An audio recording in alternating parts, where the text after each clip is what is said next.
আজকে তোমাদেরকে একটা সিমের একটা রেসিপি দেখাবো। তোমরা হয়তো অনেকে জানো, অনেকে আবার জানো না। আমি আজকে কিভাবে বানালাম সেটাই জাস্ট শেয়ার করছি, আর কিছুই না। সিমটাকে ভালো করে ধুয়ে একটু নুন জলে সিদ্ধ করে নিয়েছি। ঠান্ডা হয়ে গেছে পর একটু মিক্সিতে এটার মধ্যে দিয়ে আমি একটু পেস্ট করে নিচ্ছি। পেস্ট হয়ে গেছে। অনেকেই অনেক রকম বানায়, আজকে আমি একটু ডিফারেন্ট ট্রাই করছি বলে তোমাদের সাথে ভিডিওটা আমি শেয়ার করছি। আমি যেভাবে বানাতে চলেছি হয়তো তোমরা ট্রাই করেছো, যারা করনি এখন পর্যন্ত তাদেরকে বলছি একবার ট্রাই করে কিন্তু দেখতে পারো, খুবই টেস্টি হয়।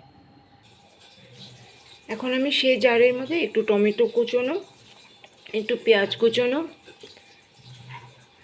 লঙ্কা পরিমাণ মতো, কয়েকটা রসুন দিয়ে এটাকেও পেস্ট করে তেল গরম করে এখানে দিয়ে দিলাম আমি কালো জিরে।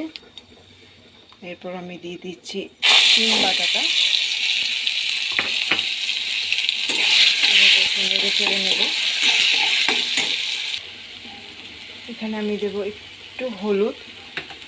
নুনটা খেয়াল রাখতে হবে, সিদ্ধ করার সময় নুন দিয়েছিলাম তাই অল্প দিলাম, পরে লাগলে আবার দেওয়া যাবে।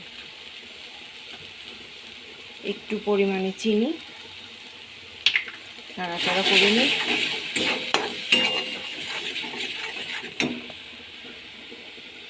তারপরে যে পেঁয়াজ টমেটো লঙ্কাটা পেস্ট করলাম, রসুনটা পেস্ট করলাম, সেটাও মিক্স করে দেবো। এটার মধ্যে কোনো জল দেওয়া লাগবে না, এই যে টমেটোর রসটা আছে এতেই কিন্তু এটা কষে যাবে।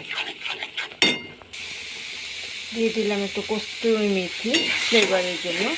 দেখছো জলটা প্রায় শুকিয়ে এসছে, যে কড়াইটা ছাড়তে শুরু করে দেবে বুঝে নেবে এটা রেডি হয়ে গেছে। রেডি হয়ে গেল গরমা গরম সিমের বাটা। এটা গরম গরম ভাত দিয়ে মেখে খেতে কিন্তু খুবই ভালো লাগে। ট্রাই করে দেখো, তারপরে জানিও তোমাদের ভালো লেগেছিল কি।